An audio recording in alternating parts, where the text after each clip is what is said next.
یومئذ تحدث اخبارہا، زمین ایک ایک خبر بیان کر رہی ہوگی۔ زمین کہے گی اللہ یہ بندہ جو ہے، یہ ملک ملک صاحب ہے، یہ خان صاحب ہے، اس کے پاس بڑا پیسہ آ گیا تھا، اس کے پاس بڑی جوانی تھی، اس کے پاس گاڑی آ گئی تھی، اس نے اپنی کوٹھی بنا لی تھی، حرام کھا کر بنائی تھی، لیکن جب یہ ساری چیز آ گئی تو اس نے کیا کیا؟ یہ اپنے باپ کی بات نہیں سنتا تھا، یہ اپنی ماں کی بات نہیں سنتا تھا، یہ اپنے باپ کو کہتا تھا بوڑھا تجھے کیا پتا، تو پرانے زمانے کا ہے، اب جدید زمانہ ہے، اور ماں کو کہے گا کتی میرے سامنے بھونکنا۔ اللہ کی قسم میں نوجوانوں سے ہاتھ باندھ کے عرض کرتا ہوں، یہ جو بوڑھے بیٹھے ہیں کبھی تنہائی میں ان سے جا کر بات کرو کہ آپ کو اتنا شوگر کیوں ہو گئی ہے، آپ کا یہ بلڈ پریشر کیوں زیادہ ہو گیا ہے، آپ کو یہ دل کی تکلیف کیوں ہو گئی ہے۔ کبھی ان سے جا کر پوچھا ہے جنہوں نے اپنی جوانی بھی تجھے دے دی، جنہوں نے اپنی کمائی بھی تیرے اوپر خرچ کر دی، جنہوں نے اپنی زندگی بھی تیرے اوپر خرچ کر دی، تو بچپن میں تھا تو بیمار ہوتا تھا تو اس سے پہلے یہ بیمار ہو جاتے تھے، تجھے تکلیف ہوتی تھی، ان کو پہلے تکلیف ہو جاتی تھی۔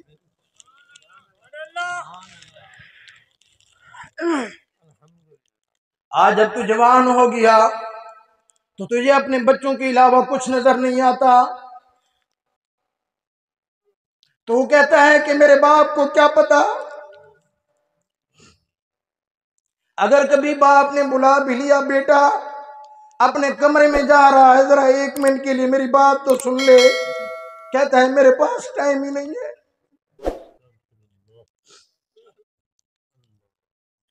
اگلے دن مولانا میں گیا فاضل پور کے علاقے میں، رات کے 1 بجے بیان ختم ہوا، ایک بزرگ آیا ڈنڈے کے سہارے چلتا ہوا مجھے ملا، رو پڑا، یقین کرو اس کے رونے کو دیکھ کر مجھے رونا آ گیا۔ کہنے لگا استاد جی مولانا میرا بیٹا ہے، نوجوان ہے، اپنی ماں کو گالیاں بکتا ہے، اپنی ماں کو مارتا ہے ہر وقت، میں کیا کروں؟ اللہ کی قسم میرے پاس کوئی ایسے الفاظ نہیں تھے کہ میں اس بوڑھے کو کوئی تسلی دے سکتا۔ تو اپنے بیٹے کے لیے کیا کر، صرف میں نے یہ کہا او بابا جی اپنے بیٹے کے لیے اللہ سے دعا کیا کر، اپنی گھر والی کو بھی کہے اس کے لیے دعا کیا کر، کیونکہ ماں باپ کی جو دعا ہے یا بد دعا ہے آسمان کو چیر کر اللہ کے عرش پر پہنچتی ہے۔ ظالمہ تجھے تیرے باپ نے جوانی کا سارا حصہ دے دیا، تجھے اپنے جگر کا خون تک پلا دیا، کبھی تو نے سوچا کہ جب اس کی جوانی تھی سخت گرمی کے اندر جس کو ہم سریکی میں کہتے ہیں ہارد مہینے، جا کر اس نے دوپہر کو کام کر کے مزدوری کر کے اگر تو بیمار تھا تیرے لیے دوائی لے کے آیا، سخت سردی کے موسم کے اندر، جاڑے کے موسم کے اندر اس نے رات کو کام کر کے تیرے لیے دوائی کے پیسے لے کے آیا، تیرے لیے دودھ کے پیسے لے کے آیا۔ بدبختہ آج تیرا باپ بیمار ہوتا ہے تو اس کو 2 گولی اور 2 سیرپ بھی لے کے نہیں دے سکتا۔ ایسی اولاد کو ڈوب کے مر جانا چاہیے، ایسی اولاد کو شرم آنی چاہیے۔ کہتا ہے پتہ نہیں کب ان بوڑھوں سے میری جان چھوٹے گی۔ اللہ اکبر، یہ بوڑھے والدین صرف اس کے اوپر سہارا کر کے بیٹھتے ہیں۔ آج ہماری اولاد جوان ہو گئی ہے، آج یہ ہمارا سہارا بنے گی۔ نوجوانوں میں ہاتھ باندھ کے عرض کرتا ہوں اللہ کا واسطہ ہے ان کی زندگی کے اندر ان کی قدر کر لو۔ اگر یہ چلے گئے تو گول تکیوں کے اوپر، اے سی کے نیچے، بیڈ کے اوپر بھی تجھے نیند نہیں آئے گی، تو آہیں بھرے گا، پھر تو بعد میں کہے گا مولانا آج ہمیں باپ کی تعریف سنا دو، آج ہمیں ماں کی شان سنا دو، پھر تو بعد میں نعت خانوں سے کہتا پھرتا ہے کہ آج ماں کی شان سنا دو، ماں ماں ٹھنڈیاں چھاواں، باپ سراں دے تاج ہوندے نے۔ ارے میرے بھائی زندگی کے اندر ان کی قدر کر لے، اللہ کی قسم ایک چیز تو دیکھ لے، میں گارنٹی سے کہتا ہوں کہ ان کی دوائی بھی چھوٹ سکتی ہے۔ جب تو شام کو گھر آئے واپس 1 کلو سیب لے لے، کوئی کیلے لے لے، کوئی فروٹ لے لے، آ کر شام کو اپنے باپ کے ساتھ بیٹھ جا، اپنی ماں کے ساتھ بیٹھ جا، ان کو پیش کر دے کہ اماں آج میں تیرے واسطے یہ فروٹ لے کے آیا ہوں، ابا آج میں تیرے واسطے یہ فروٹ لے کے آیا ہوں۔ ان کو اپنے ہاتھ سے کاٹ کے کھلا اور ان سے پوچھ لے ابا آپ نے کھانا کھا لیا ہے، اماں آپ نے روٹی کھا لی ہے، 5 منٹ بیٹھ کر، صرف 5 منٹ بیٹھ کر اس کے پاؤں دبا دے، 5 منٹ بیٹھ کر تو اس کے پاؤں دبا، اس کے ساتھ بیٹھ کے کھانا کھا لے۔ میں قسم اٹھا کے کہتا ہوں صرف 2 ہفتے تو یہ عمل کر لے، 2 ہفتے کے بعد جہاں یہ 10 گولیاں کھاتے ہیں وہاں یہ 2 گولیاں کھائیں گے۔ ہماری والدہ محترمہ اللہ کو پیاری ہو گئی ہیں، اللہ ان کو جنت الفردوس کے اندر اعلیٰ مقام عطا فرمائے۔ میں کبھی کبھی آتا تھا، کافی عرصے کے بعد جب اپنی والدہ سے ملنے آتا، طبیعت ان کی خراب ہوتی، کہتی مجھے ٹانگوں کے اندر درد ہے، جسم میں درد ہے، اللہ کی قسم میں صرف 5 منٹ بیٹھ کر پاؤں دباتا، میری والدہ اٹھ کے بیٹھ جاتی، کہتی بیٹا جب تو میرے پاؤں دباتا ہے، جب تو مجھے تھوڑی سی دیر دباتا ہے، میری تھکن ساری ختم ہو جاتی ہے۔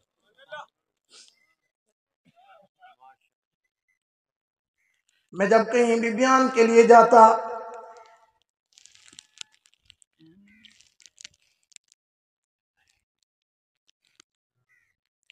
میں کہتا اماں جان میرے لیے دعا کرنا، کہتی ہے بیٹا ہم تو صبح شام اٹھتے بیٹھتے آپ کے لیے ہی دعائیں کرتے ہیں، اور یقیناً میں آپ سے عرض کرتا ہوں میرے اندر شاید کوئی علم نہیں، کوئی عمل نہیں، میں ایک ناکار انسان ہوں، لیکن اس میری اماں کی دعاؤں کا نتیجہ ہے آج یہ فقیر حقیر بندہ آپ کے سامنے بیٹھا ہے۔ میں کبھی کبھی فون کرتا اماں آج فلاں جگہ میرا بیان ہے، میرے لیے دعا کرنی ہے، کہتی بیٹا تو ہر وقت مجھے کہتا ہے دعا کے لیے۔ میں اماں سے عرض کرتا اماں جان میرے تو پیر بھی 2 ہیں، کہتی وہ کیسے؟ ہنس پڑتی۔ میں کہتا ایک میری آپ پیر ہیں اور ایک میرے والد صاحب میرے پیر ہیں، جب تک آپ 2 میرے پیر زندہ ہیں اللہ کی قسم مجھے دنیا کی کوئی پرواہ نہیں ہے۔ اس بات کے اوپر وہ ہنس پڑتی، مسکرا پڑتی۔ ایمانداری سے میں عرض کرتا ہوں اس کا ہنسنا اور مسکرانا میری اس بات کے اوپر مجھے یوں محسوس ہوتا مجھے دنیا کے اندر جنت مل گئی ہے۔ میرے بھائی الحمدللہ میری والدہ محترمہ تہجد گزار تھی، ہم نے جب بھی رات کو دیکھا ان کو مصلی کے اوپر دیکھا، اور شوگر کی زیادتی کی وجہ سے ان کو میرے بھائی اور میری بہن ملتان نشتر ہسپتال میں لے کے آئے، اللہ اکبر، ڈاکٹروں نے کہا کہ بہت زیادہ شوگر ہو گئی ہے، اور آخری وقت سے پہلے میری ہمشیرہ قاریاں ہیں ان کی جھولی کے اندر ان کا سر تھا، کہنے لگی میری اس طرح کرو کہ میری سورہ یاسین سنو، سورہ یاسین سنائی، پھر سورۃ مزمل ان کو سنائی، پھر کہا میرے 6 کلمے سنو، پھر 6 کلمے سنائے، پھر فرمانے لگی کہ ایک دفعہ دوبارہ میرے 6 کلمے سنو، دوبارہ 6 کلمے سنانے لگی، تو جب پہنچی چوتھے کلمے کے اوپر لا الہ الا اللہ وحدہ لا شریک لہ، یہی الفاظ زبان پہ تھے اور اللہ کو پیاری ہو گئی۔ الحمدللہ ہماری والدہ نے 3 بھائی ہیں، ہم تینوں قرآن کے قاری حافظ عالم، ہماری بہنیں بھی قرآن کی قاریہ حافظہ اور عالمہ۔ الحمدللہ میری ہمشیرہ کی 2 بچیاں قرآن کی حافظ، میری ایک ہمشیرہ کے 2 بیٹے قرآن کے حافظ، میرے ایک بھائی کا ایک بیٹا قرآن کا حافظ، ایک بیٹی عالمہ بن رہی ہے، میرے 2 بیٹے قرآن کے حافظ، میری 3 بچیاں عالمہ بن رہی ہیں، 2 اور بچے قرآن کے حافظ بن رہی ہیں، اور الحمدللہ میں بھی ایک مدرسہ چلا رہا ہوں، میری ایک دوسری ہمشیرہ بھی مدرسہ چلا رہی ہیں، ایک تیسری میری ہمشیرہ بھی مدرسہ چلا رہی ہیں۔ شاید کوئی دن ایسا گیا ہو کہ ہم نے اپنی والدہ کے لیے کوئی نہ کوئی قرآن پڑھ کے ان کو نہ بخشا ہو۔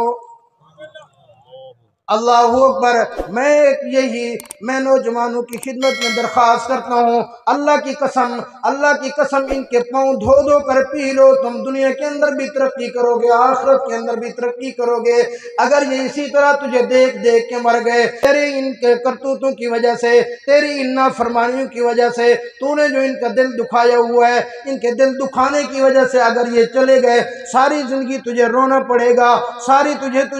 آنسو بہانے پڑیں گے۔ اور یاد رکھ، جس طرح آج تو ان سفید بالوں والوں کے ساتھ کرے گا، تیری اولاد بھی تیرے ساتھ اسی طرح کرے گی۔ اور یہ تو ایسی بات ہے، جیسا کرو گے ویسا بھرو گے۔ یومئذ تحدث اخبارہا، زمین ایک ایک خبر بیان کر دے گی۔ زمین کہہ رہی ہوگی اللہ اس نے یہ کیا تھا، اللہ اس نے یہ کیا تھا۔ بِأَنَّ رَبَّكَ أَوْحَىٰ لَهَا يَوْمَئِذٍ يَصْدُرُ النَّاسُ أَشْتَاتًا لِيُرَوْا أَعْمَالَهُمْ۔ فرمایا وہاں گروہ در گروہ لوگ آئیں گے، یہ ملک صاحبان آ رہی ہیں، یہ خان صاحبان آ رہی ہیں، یہ ڈوگر برادری آ رہی ہے، یہ رانا صاحبان آ رہی ہے، یہ فلاں برادری آ رہی ہے، یہ فلاں برادری آ رہی ہے۔ اللہ کی قسم، یہاں تو آج تو اور میں گناہ کر کے چھپ جاتے ہیں، یہاں تو اور میں آج گناہ کر کے دیکھتے نہیں ہیں اور کسی سے ڈرتے نہیں ہیں، ایسے ہی گناہ کرتے ہوئے چھپتے پھرتے ہیں۔ ارے دنیا والے جو کچھ کر نہیں سکتے، ان کے گناہوں سے تو چھپتا ہے، اور جو دیکھ رہا ہے وہ کر بھی سکتا ہے، اس سے تو کہاں چھپے گا۔ وہاں گروہ در گروہ جب لوگ آئیں گے، اعمال نامہ وہاں کھل جائے گا۔ میں جدید دور کے اندر آپ کو سمجھاؤں کہ وہاں آپ کی سی ڈی زندگی کی چلا دی جائے گی،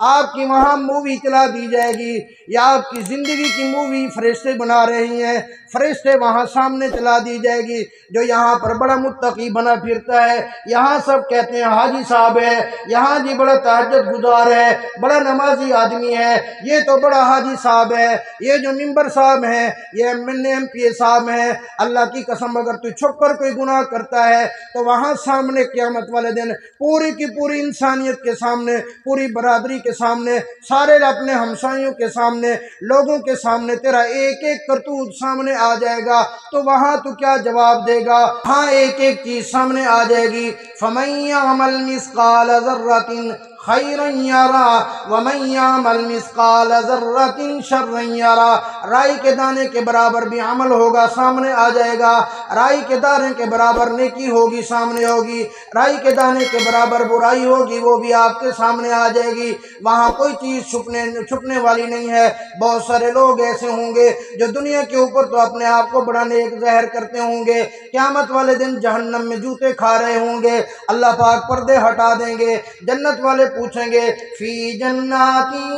یتساءلون، جنت والے رشتہ دار پوچھیں گے، ہمسائے پوچھیں گے، دوست احباب پوچھیں گے، ملک صاحب، حاجی صاحب، آپ تو بڑے نیک آدمی تھے، خیر تو ہے، آج جہنم میں کیوں مار پڑ رہی ہے؟ یتساءلون عن المجرمین، آج مجرموں کی صف میں کیوں کھڑے ہو؟ اللہ کا قرآن کہتا ہے وہ کیا کہیں گے؟ قالوا لم نک من المصلین، میاں ہم نماز نہیں پڑھتے تھے، ولم نک نطعم المسکین، ہم مسکینوں کو کھانا نہیں کھلاتے تھے، اللہ کے راستے میں خرچ نہیں کرتے تھے۔ اللہ کی قسم ایک ایک چیز سامنے آ جائے گی۔ یہ جو لوگ کہہ دیتے ہیں اللہ بڑا غفور الرحیم ہے، اس میں کوئی شک نہیں ہے، اللہ غفور الرحیم ہے، اس بات کا پتہ میرے محبوب آقا مدنی کریم صلی اللہ علیہ وسلم کو بھی تھا، اسی بات کا پتہ صحابہ کو بھی تھا، اسی بات کا پتہ اہل بیت کو بھی تھا۔ اللہ کی قسم اگر وہ صرف ہماری طرح یہ کہہ دیتے اللہ بڑا غفور الرحیم ہے، میرے آقا صلی اللہ علیہ وسلم کی راتیں مصلی پہ نہ گزرتی، میرے آقا صلی اللہ علیہ وسلم کے پاؤں مبارک پر ورم نہ آ جاتا، میرے آقا صلی اللہ علیہ وسلم اپنے حسین کو میدان کربلا میں کبھی ذبح نہ ہونے دیتے، صحابہ کرام اپنی جانیں قربان نہ کرتے، اہل بیت اپنی جانوں کا نذرانہ پیش نہ کرتے۔ میرے بھائی خیال کرنا، کبھی غفلت میں نہ رہنا۔ اللہ کی قسم تجھے زندگی کے ایک ایک لمحے کا حساب دینا پڑے گا۔ یا ایھا الذین آمنوا، اللہ پاک نے یہاں ایمان والوں کو مخاطب کیا ہے، انسانوں کو مخاطب نہیں، بے دینوں کو مخاطب نہیں، جس کے اندر ایمان کا ذرہ موجود ہے، ایمان والوں کو کہا یا ایھا الذین آمنوا لا تلہکم اموالکم ولا